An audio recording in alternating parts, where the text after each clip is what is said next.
ጃፋር በደስታ ተመችቶት ኖረ። ያጎቱ ቤት ሕይወት በእጅጉ ሰመረ። በወጣትነቱ አስማ ቢንት ወይሴን አግብቶ ለብቻው ጀመረ መኖር ነው። አስማና ጃዕፋር በእምነት ውስጥ ናኙ። በአቡበከር ሲዲቅ እስላምን አገኙ። ትልቅ መታደል ነው ትልቅ ሽልማት የመጀመሪያ ማኝ ሆኖ መገኘት። አልጋ ባልጋ አይሆንም የጀነት መንገድ ማዕበል የበዛበት ባህር ላይ መሄድ። እሾሁ ጋር የጣወት መድንቅፋት ይታገላል ብዙ ከሰደድ እሳት። ጃፋርና አስማ እስላምን ያመኑ ሁሉን ለመቀበል ዝግጁ የሆኑ የቁረንሾች ጥቃት ቢበረታባቸው በጽናት በፍቅር ቆመው ለዓላማቸው ታገሉ በብርቱ አንድ አላህን ይዘው በኢማንና በሶብር ታጅበው ታግዘው። ጥቃቱ በረታ የቁረንሾች ጣጣ የሚደርስባቸው በደሉ ቅጣጣ የሚደርስባቸው በደሉ ቅጣጣ። የንጹሐንን በደል ያጤኑ የተረዱ ነቢዩ አዘዙ ወደ አበሻ አገር ቶሎ እንዲሰደዱ። በጃፋር መሪነት ሆኖ የመጀመሪያ ስደት ተጀመረ ወደ ኢትዮጵያ። በንጉሥ ነጃሺ አመራር ጥላ ስር ሃይማኖታቸውን በነጻነት ማክበር ለአላህ የመገዛት የእስላምን ጣም ማራመድ ሲችሉ ተደሰቱ በጣም።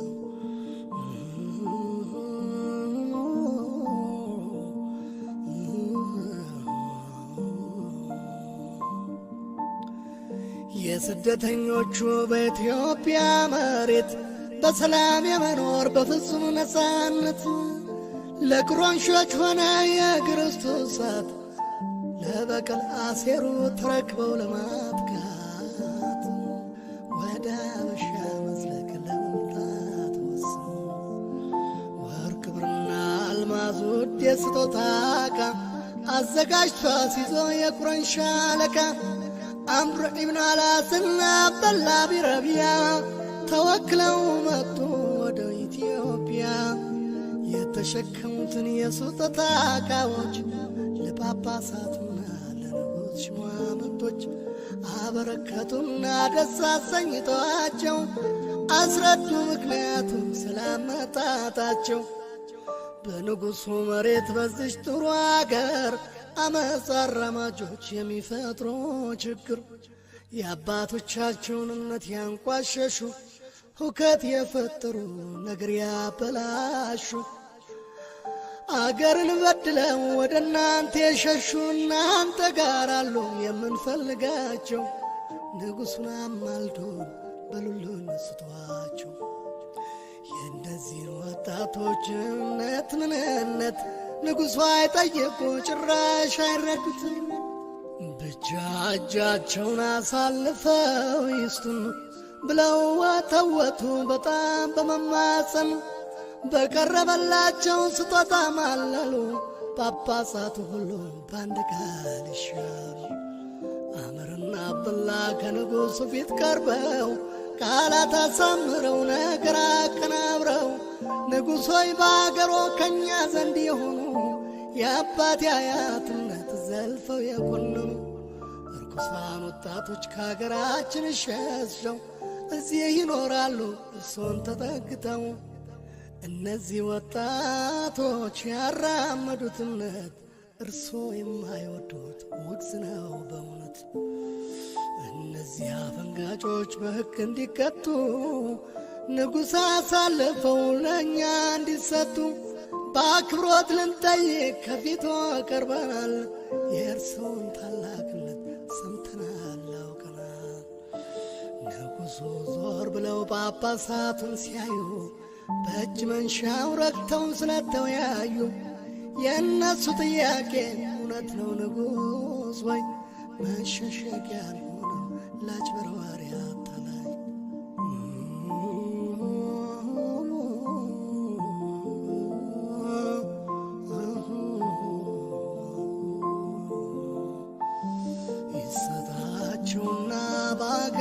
በራሳቸው ሕግ ፍርድ እንዲያገኙ መልካም ነው ቢደረግ። በጳጳሳቱ መልስ ንጉሡ ተቆጡ፣ በኃይል ቃል ጮኹ፣ ቱጋሉ አፈተቱ። በፈጣሪ ሁንብኝ ራሴ ሳላጣራ የሚያስኮንነኝን አሳፋሪ ሥራ ሳልፈጽም እንዳውቀው የስደተኞቹን ስለ እምነታቸው እንዲህ ያስጠላቸው። እነዚህ ሁለት ሰዎች እንዳሉት ከሆነ ጥያቄ ጠይቄ ልቤን ካሳመነ እጃቸውን ይዤ ሰጣቸዋለሁ፣ ግን በግፍ ከሆነ እጠብቃቸዋለሁ።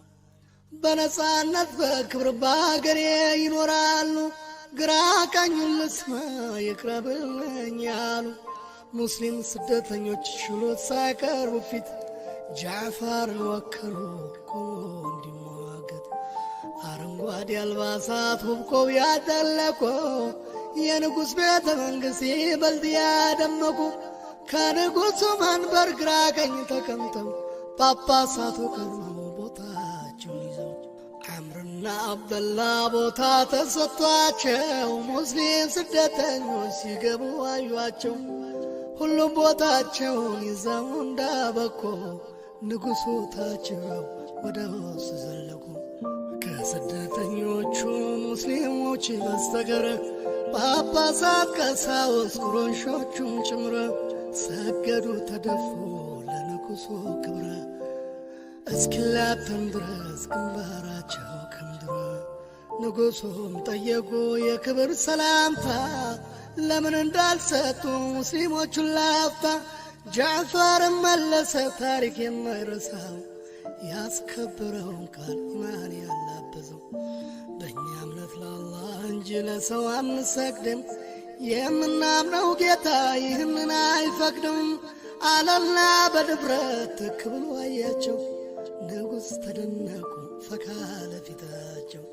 ጠየቁ ድጋሚ ኧረ ለመሆኑ ከሕዝባቸው አይብና ጎመን እንድትሆኑ ያበቃችሁ እምነት ምንድነው ንገሩኝ፣ የእኛን ወይ የሌላ ሃይማኖት ሳያስነኝ።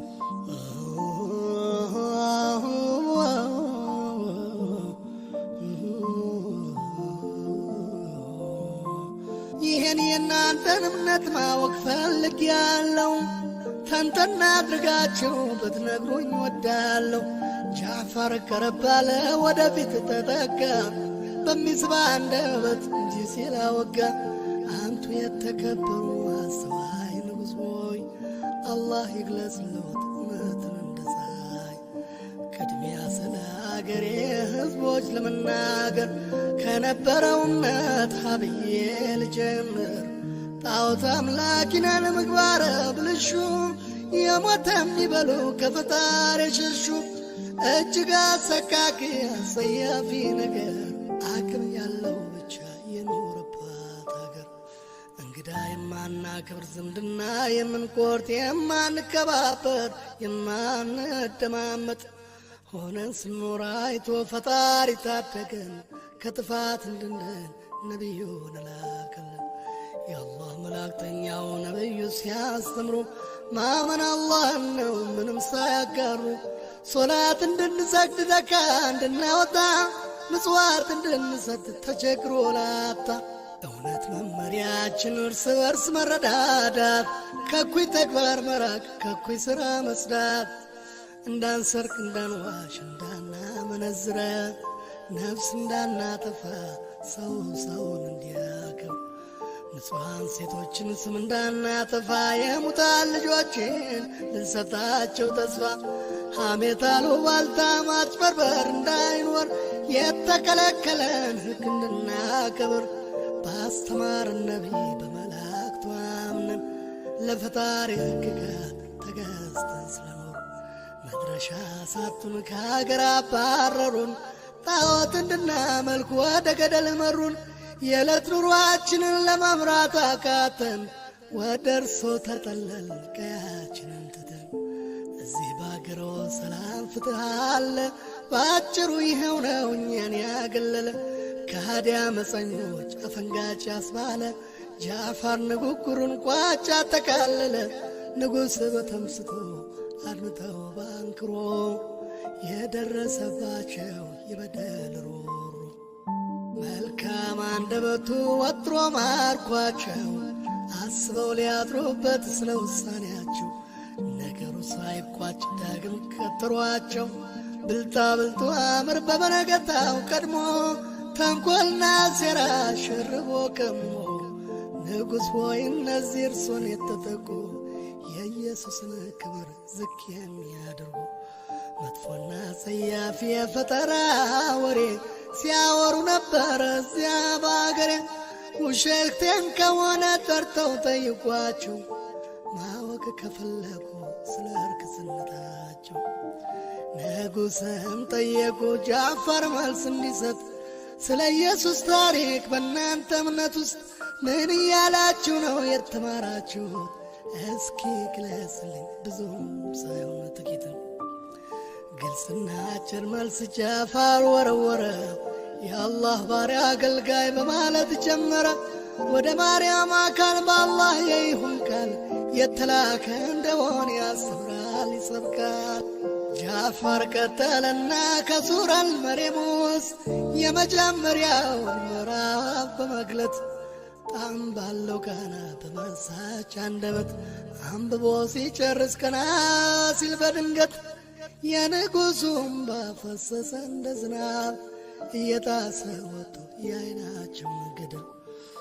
ወደ ሙስሊሞቹ አተኩረው አይተው ነቢዩም ኢየሱስ ከአንድ ምንጭ ናቸው አሉና ዞር ብለው ወደ አሳዳዶቹ አምርና አብደላ ለተንኰለኞቹ ለእናንተ አይሰጡም በደል የለባቸው የእውነተኛ እምነት ባለቤቶች ናቸው።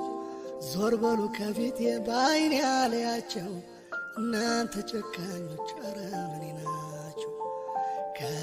ከዚያሬ ጀምሮ እናንተ አማናችሁ በአገሬ መሬት ላይ ነጻነት አላችሁ። የሚቃወማችሁ ቅጣት ያገኘዋል። በእግዚአብሔር እምላለሁ ይህኔው የኔ ቃል እኔ ንጹሐንን ሳልሰጥ አሳልፌ የወርቅ ተራራ ማጣት ይሁን ትርፌ። በእምነታችሁ ጽናት በነጻነት ኑሩ ትጠበቃላችሁ አንዳች እንዳትፈሩ ብለውና አብረን ከአገር አባረሩ። በፍርሃት ተዋርደው ተሸማቀው ቀሩ። ሙስሊሞች በደስታ በእምነታቸው ኮርተው ከንጉሥ ከለላ ጥበቃ አግኝተው ከሕዝቡ ትልቅ ፍቅር አክብሮት ተችረው በደስታ ሐዘን አብረው 10 ዓመት ኖረው ሙሐመድና አብደላን ወልደው ጃፋርና አስማ በዲን ተዋህደው የእውነት ተዋደው ወልደውና ከብደው በአገሬው ሰዎች ተከብረው ተወደው። ጃፋር ለነቢዩ ጥልቅ ፍቅር ነበረው። ሁለተኛ ልጁን ሙሐመድ ብሎ ጠራው። ይህም በዓለም ላይ ከነቢ ቀጥሎ ስያሜ ያገኘ ሙሐመድ ተብሎ የጃፋር ልጅ እንደው ታሪክ ይዘክራል። ፍቅሩን ውዴታውን በዚህ መንገድ ገልጿል። ከሀበሻው ስደት 10 ዓመት ኑሮ ሄደ ወደ መዲና ከቤተሰቡ አብሮ። በዚህ ወቅት ነቢዩ በኸይበር ጦርነት ታላቅ ድል አግኝተው የተደሰቱበት ነበርና ጃፋር መምጣቱ ሲሰሙ በበለጠ ደስታ ማዕበል ሰተሙ። ጃፋር በተፈጥሮ አዛኝና አሳቢ በውይይት የሚያምቅንና ተግባቢ በመሆኑ ነበር የድሆች አባት ተብሎ የተጠራው ስም የወጣለት። ጃፋር በመዲና ብዙም ሳይቀመጥ አንድ ነቢይ የላኩን ሰው በዘንታን ውስጥ ስለተገደለ ተፈጥሮ አምባጓሮ ለጦርነት በቃ ነገሩ ተካሮ። ነቢዩ ሙሐመድ ጦሩን አደራጅተው ዘይድ ኢብን ሐሪስን ዋና አዛዥ አድርገው እሱ ቢሞት ጃፋር ቀጥሎ እንዲተካው ሦስተኛም ተተኪ አብደላ ቢረዋህ እሱም ቢያልፍ ሙስሊም አዛዥ ትመርጣለህ እያሉ የውጊያ ትእዛዝ ሲሰጡ ጉዳዩን ባንክሮ ከልብ ያዳመጡ ጦርነቱ ከባድ እንደሆነ አውቀዋል። በጠንካራ መንፈስ ሁሉም ተዘጋጅቷል። የበዘንታይን ጦር የኃይል አመጣጡ ከቆዳ ከቀለም ከጁድም ጎሳዎች ሆነው የተውጣጡ የአረብ ክርስቲያኖች 100,000 ጦር በአራት አቅጣጫ ተሰልፎ እንዳጥር የሙስሊም ጦር ብዛት 3,000 ብቻ ነበር። በ50 እጥፍ የሚያንስ ሲሰላ በቁጥር ገስግሰው ሲደርሱ ዮርዳኖስ ተራራ ሙዓተ የሚሏት ከረባዳ ስፍራ ተገናኙ። ሁለቱም ፊት ለፊት ተጋቹ። ከበዘንታይን ጦር ጋር ተዋጉ ተፋቹ። መሬቷ ተናጠች፣ ነደዳ፣ ፈረጨሰ፣ አንገት ተቆረጠ፣ የሰው ደም ፈሰሰ። የሸቶል የሰይፉ ኳኳታ ነገሰ፣ አጥንት ሲፈረከስ ገላ ተገመሰ። ምድሪቱን ሸፈናት ያቧራ ዳመና፣ ጥሎ የወደቀ ሽሁድ ሆነ ጀግና። የነቢዩ ወዳጅ ዘይድ ተገደለ፣ ተቀላቅሎ ከቶ እሱም እየጣል። ጃፋር ተረከበ የመሪነት ስልጣን፣ ፈረሱን ኮልኩሎ በሚደንቅ አኳኋን ዘለቀ ወደ ማል ከፊቱ እያጣራ፣ ለጦሩ ያሰማ የጀግና ፉከራ። ውቧ ጀነት መጣች ዋ ቅዝቃዜዋ፣ አቤት ማስደሰቷ ጀነት ለወዳጇ። እንደ እብድ አደረገው እንደ ሰከረ ሰው፣ የግራ የቀኝ አንገት ሲወጥሰው።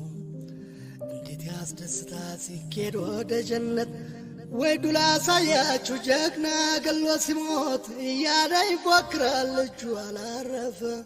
አጋደመ ብዙ ጠላት ረፈረፈ፣ አተረማመሰው አቅሉ ተለወጠ። ገባ ወደ መሃል ሄደ ሸመጠጠ፣ በጠንካራ ክንዱ ያገኘውን ገምሶ። ገባ ከዋናው ጦር መሃል ለመሃል ድሶ። ተረባረቡበት በብዛት ሆኑና፣ ጃዕፈር ጥሎ ወደቀ የክፉ ቀን ጀግና። ሦስተኛው ተተኪ አብደላ ተተካ፣ መራ ለወደፊት ፈረሱ እያሽካካ። ነጭ ሰፍ ቀላ ጨቀየች ምድሪቱ፣ ጦሩን አደፋፍሮ አጥቆ ይላል ብርቱ። በጀግንነት ገብቶ ግራ ቀኝ ሲጥል፣ ከፊቱ ያገኘው አንገት ሲከመትል። የተቆጣ ነብር እየሆነ መጣ፣ ከፊቱ ያገኘውን በሰይፍ እየቀጣ። እየመሳቀለ ግራ ቀኙን ሲጥል፣ ተወግቶ ወደቀ ዳግመኛ ላይገጥም። ኻሊድ ብን ወሊድ ተዋጊው አንበሳ፣ በሙስሊም ተመርቶ አርማውን አነሳ። ብዛቱን አየና የቤዘንታይን ጦር፣ ዘዴ የተሞላበት የውጊያ አመራር። አፈገፈገና በአዲስ አደራጅቶ፣ በብዙ አቅጣጫ ማጥቃቱን አስፋፍቶ። የቤዘንታይን ጦር ተወነባበደ፣ ከሳት እየገባ አለቀ ነደደ። ወደ ግራ ወደ ቀኝ እያርበደበደ፣ ግዙፉን ሰራዊት ድል ነሣ አራደ። ሙስሊም አሸነፈ ድል በእጁ ገባ፣ ጥለው ለወደቁት ሰዎች ነበር። ሦስቱን የጦር መሪ መስዋዕት በራእይ ጅብሪል አሳያቸው ለታላቁ ነቢይ። በሐዘን ተውጠው ሄዱ ጃዕፈር ቤት፣ አስማን ሰላም አሏት በተነካ ስሜት። አይታ በማታውቀው እንግዳ ስሜት ውስጥ ፈዛ ቆማ ቀረች አስማ በመደንገጥ። ሁኔታዋን እያዩ ነቢዩ አዘኑ፣ ልጆቹን ጠየቁ ወዴት እንደሆኑ። ተጠሩና ገቡ ልጆቹ ከደጅ፣ አንደኛው በቀኝ አንዱን በግራ እጅ፣ ሌላው ካንገታቸው ተሻምተው ተጋፉ። ከነቢዩ ጋር ታገሉ ተላፉ። የነቢዩ ሕሊና ጃዕፈርን አስታውሶ እንባቸው ወረደ አይናቸውን ትሶ። ልጆች ደነገጡ በነቢዩ ለቅሶ፣ አስማ ተረበሸች ተጨነቀች በጣም።